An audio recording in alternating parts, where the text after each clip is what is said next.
Minor అమ్మాయి అయినా major అమ్మాయి అయినా ఏదైనా చేసుకోవచ్చు. మళ్ళీ ఏదైనా కేసులు అయితే కోర్టు కాడికి పోయి దాన్ని తప్పిచ్చేస్తారు, ఉల్టా బనాయించేస్తారు. ఎట్లా తెలుసా? అమ్మాయిదే తప్పు. నిన్న ఒక కరాటే కళ్యాణి అని ఒక మహిళ నిన్న ఈ వీడియోస్ పైన రియాక్ట్ అయ్యారు రావర్ గారు. ఈరోజు అమ్మాయిలు కరెక్ట్ ఉన్నారా అని చెప్పారు. ఈరోజు అమ్మాయిలు కరెక్ట్గా ఉన్నారా అనేసి ఆవిడ గారు మాట్లాడారు. సరే, కొన్ని ఏరియాల్లో కొన్ని హనీ ట్రాప్ జరుగుతూ ఉన్నాయి, అది పక్కన పట్టేద్దాం. కానీ ఈ మైనర్ బాలికలో కరాటే కళ్యాణి గారు మాట్లాడిన ముచ్చట అందరు అమ్మాయిలు కరెక్ట్గా ఉన్నారంటే అక్కడ అన్ని ఎవిడెన్స్ ఉన్నాయి.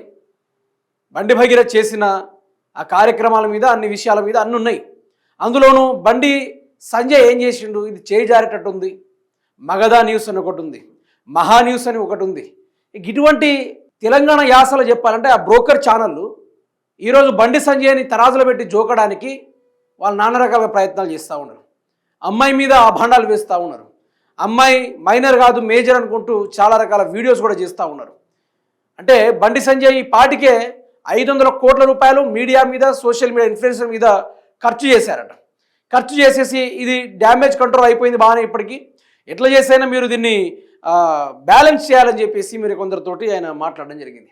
అయితే నేనేమంటున్నా అంటే, నిన్న వాళ్ళు ఈమెయిల్ ద్వారా బండి భగీరథ్ మళ్ళీ రెస్పాండ్ అయితే, మిత్రులారా ఏం చేయాలా? లొకేషన్ చేపట్టాలి కదా.